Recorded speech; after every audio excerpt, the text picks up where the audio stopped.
Out of the 4 billion people on this planet, your partner decided to choose you, and you decided to choose them. Now, I want you to think about that for a moment. You chose them. And isn't that something that should be sacred and something that we honor, and is something that we recognize to be truly, truly special? And, we get to a point, normally that's 2-3 years down the line, sometimes more, sometimes less. And that honor just becomes something that actually just fades into the background, and we no longer see it as precious and special. And we all are familiar with the statistic 1 in 2 marriages end up in divorce. And, those that remain married, I wonder how many of them are truly, truly happy. And I think that, a lot of people stay for money or the convenience, or often the kids, the fear of failure or the shame of divorce. Or some are just happy to settle because they just don't think that there's anything else out there for them. And we've just kind of come to accept that most marriages end up in divorce, and that most people aren't happy, and that's okay, because Bill down the road, he doesn't really like his wife, and Sarah down the road, she's not keen. She's been really unhappy for the last 20 years, but they've got great kids, and in all intents and purposes they're kind of happy. No, what I want us to do is, firstly, I want us to stop accepting that marriages and relationships end in divorce and failure. And second, we need to understand why these relationships are breaking down. And then thirdly, we need to stop settling and take action if we want our marriage to not only survive, but thrive. Now, I looked at the top reasons why marriages fail, and they include lack of communication, neglecting quality time, especially when you have kids, unrealistic expectations, lack of help, neglecting self-care, lack of intimacy, forgiveness, and second chances. Now, some of them you'll be nodding your head and saying absolutely yes to. And I want to dive a bit deeper into this and also provide you with some real tangible solutions, because you know what? There is hope, and there is a possibility to kind of change this around, and for you to actually live an incredible, happy, amazing relationship and marriage. That is absolutely possible. So number 1, lack of communication. So many of us stay silent just to kind of keep the peace, or because they think that things won't change, or because we've just kind of settled. And the problem is, when you stop talking, misunderstandings start to grow. We all have that person in our head that kind of warps things and changes things. And then resentment builds because we haven't addressed the things that are frustrating us. And there's been many times in my relationship with Dan where I've thought something in my head, and fortunately I've communicated to him, and he's just how on earth did you come to that? Remember, men are from Mars and women are from Venus. That is a very true thing. And the solution is so simple, is to communicate, have open conversations. And if that doesn't come naturally to you, just make a point each week to kind of sit down and have these open and honest conversations. Talk about things that's been on your mind that's worrying you, or things that you're happy with, and share things that your partner's done that's made you really happy and what you love about them, because so often we kind of forget to communicate that back to them. We're so bothered with tearing each other down or saying what the other one hasn't done, and we kind of forget to kind of give praise and tell them how much we care and adore them. And everyone wants a bit of praise, so why don't we give that back? And I think we need to really make a point to share with each other what ambitions we have. And there's certain points in our life where we become different and we want different things, and that doesn't mean to say that we have to grow apart. Instead, we can kind of come together and grow together and support one another. Now, the second thing is neglecting quality time. Now, when was the last time that you and your partner decided just to spend some amazing quality time, just you two, and just enjoying each other's company?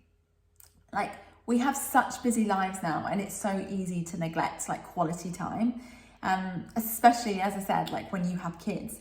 But that can like lead to, and often does, lead to like emotional distance. And then before you know it, you're just strangers that live in the same house that may or may not have kids. And isn't that really sad? When actually the solution and the answer to that is so simple and also so fun.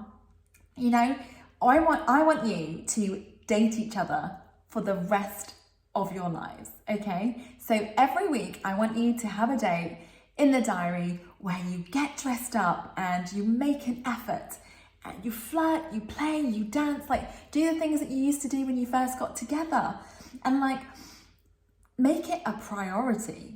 Like things can like fall at the wayside, but your marriage, your relationship, that can't. So like make it a priority. And like also it's like the little things that count.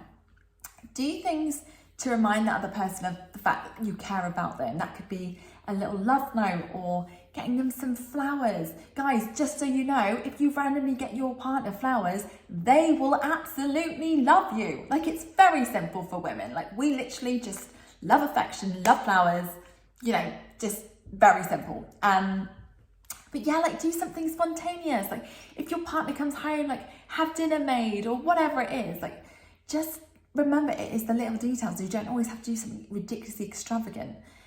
It's what you do like every day that matters, not what you do every once in a while. Thirdly is unrealistic expectations.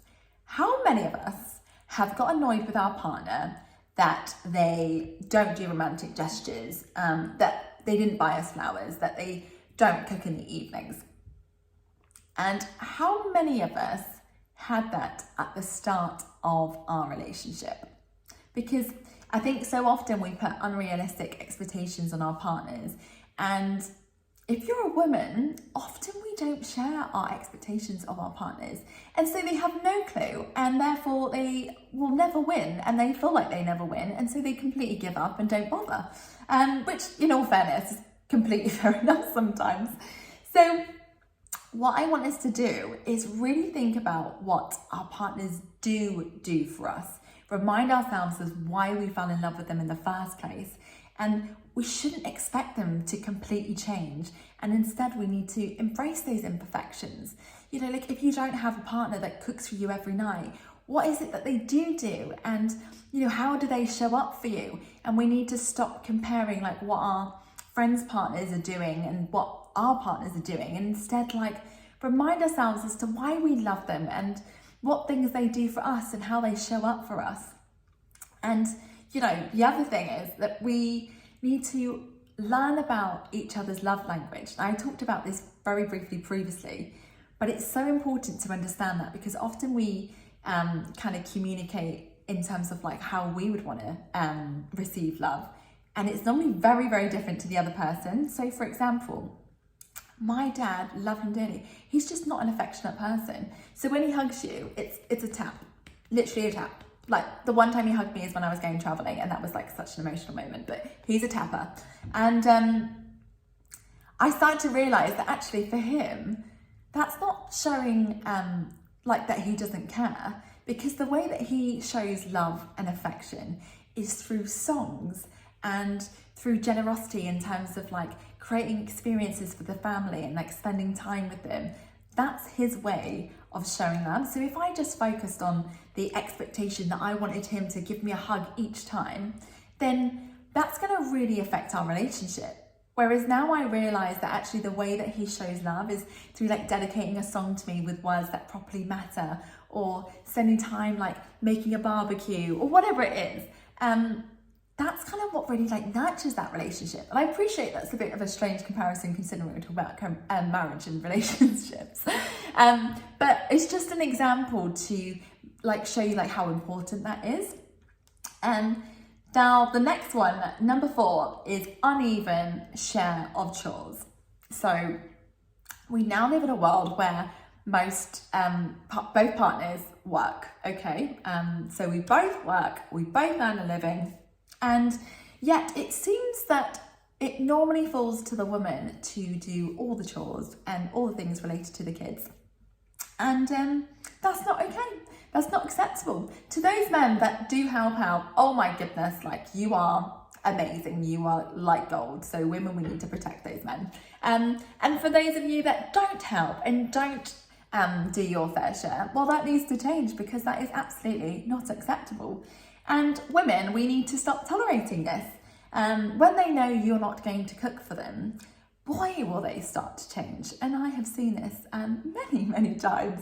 So the thing I would suggest is to go through the chores and the childcare if that's relevant to you, and make sure you don't miss anything, and then divvy up the chores, make it even, and like just showing like how much there is to do, it makes people realize that, oh my goodness, actually you do so much. Whereas a lot of people, I saw this thing on Instagram where this guy was like, oh my goodness, like, I swear we have this woman that just comes into our house and then she puts my clothes in the washing machine and then she cleans it, and then I've just got it and it's perfectly ironed, like I don't know what's happening. And the wives just stood there like, okay. So yeah, we definitely need to let them know like what chores are there and to get the fair share of help that we need. Number 5 is neglecting self-care. Now, the chances are you used to fancy your partner. The chances now, depending on how long you've been together, is you no longer fancy your partner. Not because of age, I must add, but because you've stopped caring about yourselves. You just have to look around and see that most people are fat and overweight. They wear baggy, unattractive clothes. They don't make an effort with their appearance. That is not attractive. And if you were to start again, no one would be swiping right. And I know that that sounds harsh, but it is so true. So, you know, how many of us have looked at our partners and thought, oh, like when we first got together, they had all this muscle, or she had a tiny waist, or whatever it is, or she used to do all her hair, and now she just walks around in a dressing gown. You know, we want that from our partners, and we should want that from ourselves. And the solution, once again, is very, very easy, very simple. So we need to make an effort. We need to lose the excess weight. We need to wear nice fitting clothing and stylish clothing. My dad, again, it's funny that I keep mentioning him, but all of a sudden he is very, very stylish. And like my parents' relationship, they're very, very happy. So that's just amazing. But before, oh my goodness, I won't say what he used to look like, but yeah, I'm glad that he's now stylish for my mum's sake. And do your hair and do your makeup and take pride in your appearance again. And that kind of leads on to point 6, rekindling intimacy. When we feel unattractive, the last thing that we want is to be intimate. And when our partner is unattractive, the last thing we want to do is be intimate. So the solution, make an effort with your appearance. Create moments of intimacy, light candles, set the scene, play music, buy sexy lingerie, flirt, reconnect. Sex is great. So you know what? You want to jump on that wagon again. And again, it like reconnects you when you have that connection, and it's powerful. And that is kind of what makes it a marriage and a relationship. And the last one is forgiveness and second chances. I think often we forget that we're human and we can make mistakes, some bigger than others. And I think that if you've decided to forgive your partner for their past mistakes, the solution to that is don't keep bringing up the past and creating new wounds.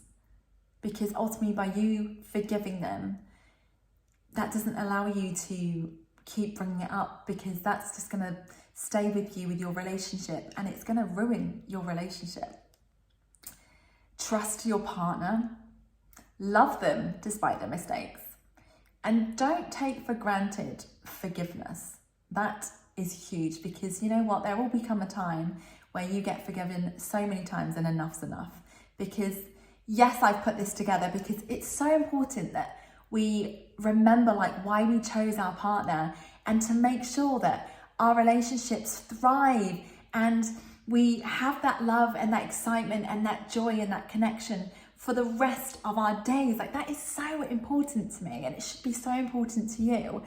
But you know, ultimately you have to make a decision as to whether or not you want to be in this relationship, and figure out why that's the case. And you need to put in the effort, and it takes two. This isn't going to work if one of you is just going to be putting in the effort. Again, that is going to lead to you being one of those statistics. So it's going to take a commitment from both of you. And if you really want this to work, boy, can you change your relationship around. And you can like have that incredible loving relationship that you so need and want, and it is possible. So I really hope that you enjoyed this video. I know it's a little bit longer than usual, but again, I just felt like the points to share were just so important. And you know, I think it was really important to go through what kind of the problems are, and also providing tangible solutions so you can kind of use that like moving forward. So I am sending you so much love and so much blessings. If this video like resonated with you and kind of inspired you to kind of make a change and add the magic back into your relationship, again, like share this with other people and add your comments. I'd be absolutely delighted to hear from you.